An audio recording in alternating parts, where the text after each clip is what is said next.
Everyone, welcome back to my YouTube channel. तो जैसा कि आपको पता है, मैं आपको रीट के इम्पोर्टेंट टॉपिक की सीरीज करवा रही हूँ। जितने भी इम्पोर्टेंट टॉपिक्स जो है आपके PYQ से निकले हैं, यानी कि PYQ भी मैंने आपको कंप्लीट करवा दिए हैं। जितने भी 2011 से लेकर 2022 तक हुए हैं अब तक, ऑल PYQ मैंने आपको कंप्लीट करवा दिए हैं। अगर आपने वो वीडियो नहीं देखी तो आप जाकर चेकआउट कर सकते हो। और आज की वीडियो में मैं आपके साथ डिस्कस करने वाली हूँ कि रीट 2025 जो है 60 डेज की स्ट्रैटेजी कि आप क्या क्या चीजें फॉलो कर सकते हो ताकि आपका रीट जो है वो फर्स्ट अटेम्प्ट में क्रैक हो जाए। कुछ इंपॉर्टेंट चीजें बताऊंगी कि उन्हीं को पढ़कर आप बहुत अच्छा स्कोर कर सकते हो। 100+ मार्क्स तो आपके इजीली आ जाएंगे अगर आप इन स्टेप्स को फॉलो करते हो। तो जो भी मैं स्टेप बताऊंगी उसको आपको अच्छे से नोट करना है और वही स्ट्रैटेजी आपको फॉलो करनी है ताकि आप रीट में एक बहुत अच्छा स्कोर गेन कर सको। तो चलिए स्टार्ट करते हैं आज की वीडियो में। सबसे पहले मैंने लिखा है आपको स्मार्ट स्ट्रैटेजी फॉलो करनी है। आपको हार्ड वर्क नहीं करना है, आपको 10-10 घंटे पढ़ाई करने की कोई नीड नहीं है। बस आपको उन चीजों को पकड़ना है जिससे क्वेश्चंस बनने की संभावना बहुत ज्यादा होती है। मतलब कोई ऐसा टॉपिक मिल जाए जिससे ज्यादा क्वेश्चंस पूछे जाते हैं। तो वही चीज मैं आज की वीडियो में सारी चीजें कवर करूंगी। तो यहाँ मैं लेवल 1 और लेवल 2 दोनों की बात करूंगी। तो आप वीडियो को शुरू से लेकर लास्ट तक जरूर देखिएगा और चैनल पर नए हैं तो चैनल को सब्सक्राइब जरूर कीजिएगा। देखिए मैंने यहाँ पर लिखा भी है सबसे ज्यादा अंक भार वाला खंड, मतलब कि ऐसे कौन से टॉपिक हैं जिन्हें आप पढ़कर बहुत ज्यादा स्कोर गेन कर सकते हैं इन कम डेज में। तो वही चीजें मैं आपको बताने वाली हूँ। तो देखिए सबसे पहले देखिए मैंने ये चीजें लिख दी हैं, आपको ये शो हो रही होंगी। सबसे पहले मैंने लिखा है शिक्षण विधियां। रीट में क्या होता है, शिक्षण विधियों का बहुत बड़ा रोल होता है। इसी से आपके 54+ मार्क्स का स्कोर हो रहा है। अब आप कहेंगे कैसे हो रहा है, तो वो भी मैं आपके लिए डिटेल में लेके आई हूँ, वो सब बताऊंगी। सबसे पहले मैं आपसे बात करती हूँ लैंग्वेज की। लैंग्वेज आपकी कितनी होती है? 2 होती है। कोई हिंदी इंग्लिश लेता है, कोई हिंदी संस्कृत लेता है। तो कुल मिला के आपके पास 2 लैंग्वेज होती है, जिसमें से 15 मार्क्स की शिक्षण विधि जो होती है वो देखने को मिलती है लैंग्वेज में, यानी टीचिंग मेथड्स जो होते हैं वो। इसी तरीके से सेकंड लैंग्वेज में, यानी ये टोटल मार्क्स कितने हो गए आपके? 30 मार्क्स हो गए। 30 मार्क्स की तो ओनली लैंग्वेज में ही शिक्षण विधियां आपको देखने को मिल रही हैं। इसके अलावा अगर आपका सब्जेक्ट है मैथ, साइंस है, SST है, EVS है, तो जितने भी आपके सब्जेक्ट है, अगर मैथ और साइंस है तो मैथ में भी आपको 12 टीचिंग मेथड्स देखने को मिलेंगे और साइंस में भी, यानी कितने हो गए? 24। और अगर आपका सब्जेक्ट SST है तो उसमें भी आपको टोटल कितने मिल जाएंगी? 12 देखने को मिल जाएगी, यानी 24। बात करें EVS की तो उसमें भी आपको 12 टीचिंग मेथड इजीली देखने को मिल जाएंगे। तो अब आप खुद देख सकते हैं 30 आपको मिल गए लैंग्वेज में। मैथ और साइंस में अगर आप टोटल ऐड करें 24, एंड इसके अलावा जो है EVS यानी वो फर्स्ट पेपर का सब्जेक्ट, यानी इन दोनों को अगर आप ऐड करेंगे तो 54, तो आपके इसी में ही मार्क्स बन रहे हैं। तो यानी आपको फर्स्ट नंबर पे क्या करना है? शिक्षण विधियां करनी है, बहुत अच्छे से करनी है।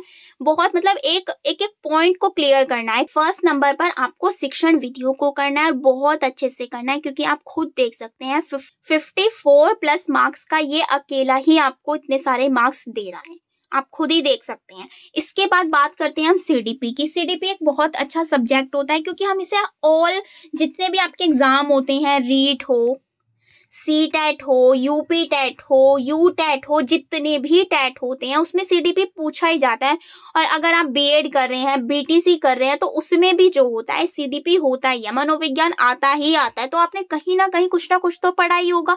तो उसको आपको बहुत अच्छे से कवर अप करना है। जैसे इसमें कुछ मैंने इंपॉर्टेंट टॉपिक्स भी लिख दिए हैं, आप देख सकते हैं। आकलन का बहुत ज्यादा होता है, असेसमेंट, मूल्यांकन, इवैल्यूएशन, परीक्षा, NEP जो न्यू ऐड हुआ है, क्रियात्मक अनुसंधान से भर भर के क्वेश्चंस पूछे गए हैं। अगर आपने PYQ देखे हैं ना, आपको पता होगा।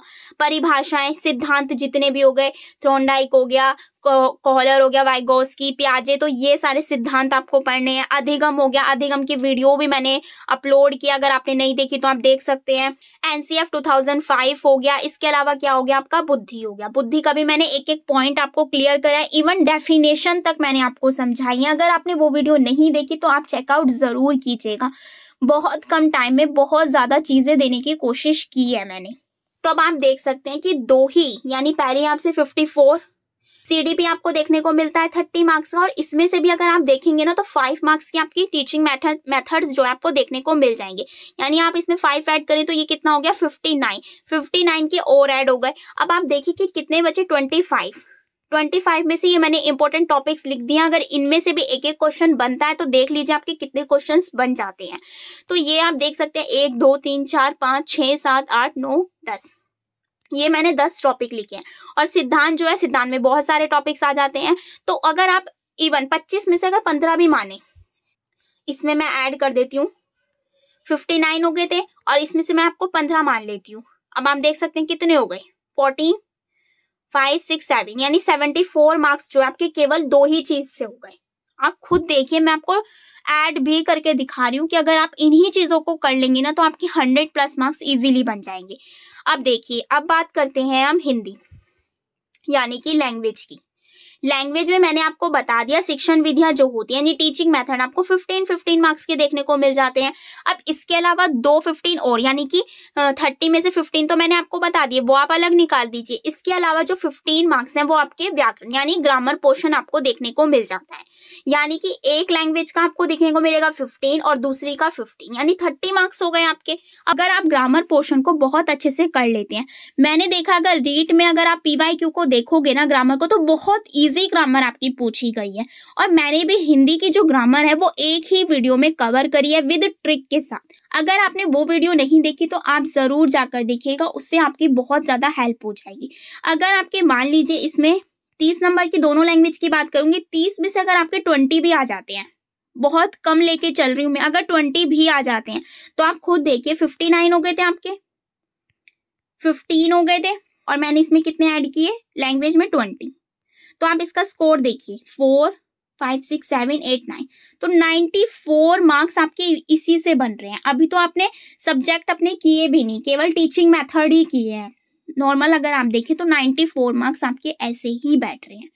तो अगर आप इसी स्ट्रैटेजी को फॉलो करोगे ना तो आपके बहुत अच्छे मार्क्स आ जाएंगे। सिलेबस देखने से अच्छा है कि आप इन सब चीजों को फॉलो करो। शिक्षण विधियां आप करो, मनोविज्ञान में जितने टॉपिक्स बताए हैं वो, कुछ न्यू ऐड हुए हैं, एनईपी हुई है। एनईपी की वीडियो भी मैंने बहुत शॉर्ट ट्रिक में आपको दे दी है। अगर आपने वो वीडियो कर ली ना, आपका एनईपी से कोई भी क्वेश्चन बाहर नहीं जाएगा। तो आप प्लीज उस वीडियो को जरूर कीजिएगा। और एनईपी एक ऐसा टॉपिक बन चुका है जिससे हर एग्जाम में क्वेश्चंस बनना ही बनना है, तो इसे जरूर देखिएगा। जो हमारी राष्ट्रीय शिक्षा नीति है जो 3rd वाली है, तो इससे आपको जरूर कवर करनी है। और ये न्यू टॉपिक ऐड भी हुआ है रीट में। इसके अलावा जो न्यू टॉपिक्स ऐड हुए हैं रीट में वो भी बता देती हूँ। ये मैंने देखिए लिख दिया है। एक तो एनईपी 2020 ही हुआ है, ये मैंने आपको पढ़ा दिया है। अगर आपने वीडियो नहीं देखी तो आप जाकर चेकआउट कर सकते हो। इसके अलावा हुआ है राजस्थानी भाषा के प्रमुख साहित्यकार, ये भी मैं आपको एक ही वीडियो में कवर करवा दूंगी, जो आपका इजीली ये टॉपिक वहां से कवर हो जाएगा। तो इसकी भी आप टेंशन मत लीजिएगा, ये मैंने आपको करवा दिया, ये मैं आपको करवा दूंगी। अगर मान लीजिए इनसे भी 2 से 3 क्वेश्चन यहाँ से बन जाते हैं तो 94 वो गए थे और 3 97।